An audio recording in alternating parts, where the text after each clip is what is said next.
Сәлеметсіңдер ме балалар? Бүгінгі сабағымыз қазақ тілі етістік. Оқу мақсаты дара және күрделі етістікті анықтау, мәтін мазмұнын анықтауға бағытталған сұрақтар құрастыру және жауап беру. Ендеше өткенге шолу жасайық. Етістік дегеніміз не? Етістік дегеніміз заттың қимылын, іс-әрекетін білдіретін сөздер. Етістіктің сұрақтары: не қылды, қайтты, не істеді? Және етістіктің екі түрі бар: дара етістік және күрделі етістік. Дара етістік дегеніміз бір сөзден тұрады, ал күрделі етістік. Жақсы балалар, келесі тапсырма.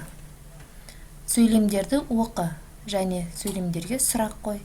Салиха биледі, жел тұрды, бұлбұл сайрады, күн жылынды, дәрігер емдеді.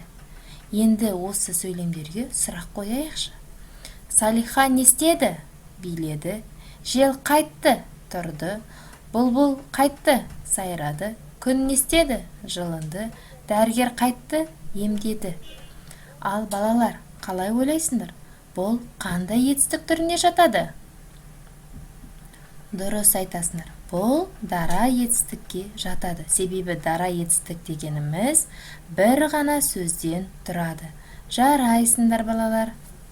Келесі тапсырма. Сөйлемдерді оқиық. Жемістер бақта пісіп тұр. Егінде пісе бастады. Диірменде ұн тартып жатыр. Ұнды қапқа салып жатыр. Адамдар нанды дүкендерден сатып алады. Жақсы. Ал енді осы жердегі етістіктерді оқиық. Кәне бірге.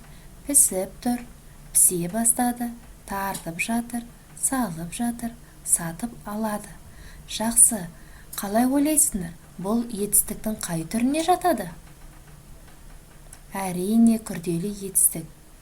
Себебі күрделі етістік дегеніміз екі немесе үш сөзден тұратын сөздер. Етістікті біз күрделі етістік дейміз.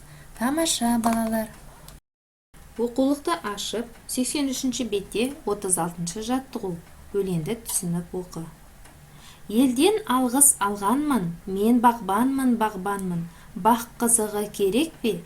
Кел балақай көмекке. Адамға тән шыдам күш, балаға тән ұнамдыз. Бағбан бала атансан, айтам саған мың алғыс. Жақсы, өте керемет өлең, Бейсенбай Кіріспайдың. Балалар, өлеңде кім туралы айтылған? Я, дұрыс айтасыңдар, өлеңде бағбан бала туралы айтылған. Өлеңге ат қой дейді. Қандай ат қойсақ болады? Жақсы, дұрыс. Бағбан бала деп атасақ болады екен. Жарайсыңдар. Келесі, өлеңдегі негізгі ойды анықта. Бұл өлеңде негізгі ой нені меңзегісі келді бұл автор? Дұрыс айтасыңдар балалар. Өлең еңбекқорлыққа тәрбиелейді. Ол үшін бізге шыдамдылық пен күш қажет екен. Жақсы балалар. Нұсқаулық дегеніміз белгілі бір жұмысты орындау кезіндегі ереже мен тәртіптер жиынтығы. 37-ші жаттығу. Жас бағбанның есіне тақырыбындағы нұсқаулықты әрі қарай жалғастырамыз. Кәнеки. Бірінші. Үстіне қозғалуға ыңғайлы киім ки, бас киім киюді ұмытпа. Жақсы. Келесі екінші нұсқаулық. Еңбек құралдарын қалай пайдалануды үлкендерден сұрап ал. Келесі үшінші нұсқаулық. Көктем мен күз мезгілінде ағаштың артық бұтақтарын кесіп, сирету кезінде мұқият бол. Және бақшадағы жеміс ағаштарын уақытында суарып, түбін қопсытып тұру қажет. Жарайсыңдар, өте жақсы нұсқаулық шықты деп ойлаймын. Ары қарай жалғастырайық. 38-ші жаттығу. Мәтінмен жұмыс. Жемістер денсаулыққа пайдалы. Себебі олардың құрамында дәрумендер мол. Дәрумендерге бай жемістер қатарына апельсин, мандарин, ананас жатады. Жақсы. Енді осы мәтінді оқып дейін, пайымдау мәтіні екенін дәлелдейтін сөйлемді тап. Балалар, кәне ойланайық. Осы мәтіннің ішінен пайымдау мәтінін дәлелдейтін сөйлемді табайық. Керемет, жарайсыңдар. Дұрыс. Себебі олардың құрамында дәрумендер мол деген ол пайымдау мәтінін дәлелдеп тұр. Жақсы. Келесі жемістерді қалай пайдалану қажет тақырыбында нұсқаулық құрастыр. Кәне, нұсқаулық құрастырайық. Біріншіден, жемістерді жарамдысын іріктеп алу қажет. Дұрыс. Екінші, жемістерді бірнеше рет жуу керек. Өте жақсы. Ұзақ уақыт сақтамау қажет. Және құрғақ жерде сақтау керек екен. Жақсы балалар, өте керемет нұсқаулық құрастырдық. Тамаша. Балалар, бейнебаянды мұқият тыңдайық. Қандай тамаша, өзі таза, әрі жасыл екен. Иә, Дана, біздің аула ең таза аула екен. Біздің аула тазалаушы ағайға рахмет. Біз аула тұрғындарымыз. Сондықтан ауламызды таза ұстауымыз керек. Ауламыздың тазалығы біздің мәдениеттілігімізді көрсетеді. Мәдениеттілік? Бұл не? Оны Зияттан сұрасақ қайтеді? Сәлем, Зият. Сәлем, достым. Саған қандай көмек керек? Зият, мәдениеттілік деген не? Мәдениеттілік дегеніміз адамдардың мінез құлқына қойылатын талаптар.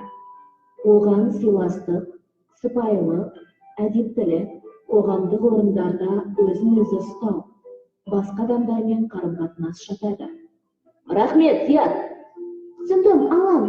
Ауланың тазалығы тұрғындардың мәдениеттілігін көрсетеді.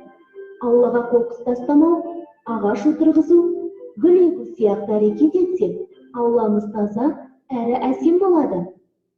Иә, дұрыс айтасың, Дана. Мәтінді тыңда, сұрақтарға жауап бер. Не келді? Көктем келді. Алан мен Дана қайда шықты? Алан мен Дана далаға шықты. Алан не істеді? Алан ағаш отырғызды. Дана не істеді? Дана гүл екті. Аула қандай болды? Аула көрікті болды. Енді тексерейік. Тамаша орындадыңдар, балалар. Енді осы сөйлемдердің ішінен етістіктерді табайық. Келді, шықты, отырғызды, екті, бөлді. Тамаша. Балалар, осы етістіктер қандай етістік түріне жатады? Иә, дара етістікке жатады. Ендеше біз күрделі етістікке айналдырайық. Көктем келе жатыр. Алан мен Дана далаға шығып кетті. Алан ағаш отырғызып жатыр. Дана гүл егіп жатыр. Дұрыс. Аула көрікті болып қалды. Аула көрікті болып қалды. Тамаша, балалар, тапсырманы да керемет орындадыңдар. Мен сабағымызды қорытындылайық. Бүгін мен не үйрендім? Мәтінмен жұмыс жасауды, нұсқаулық құруды және мәтіннің ішінен күрделі және дара етістікті табуды. Мен саған сенемін.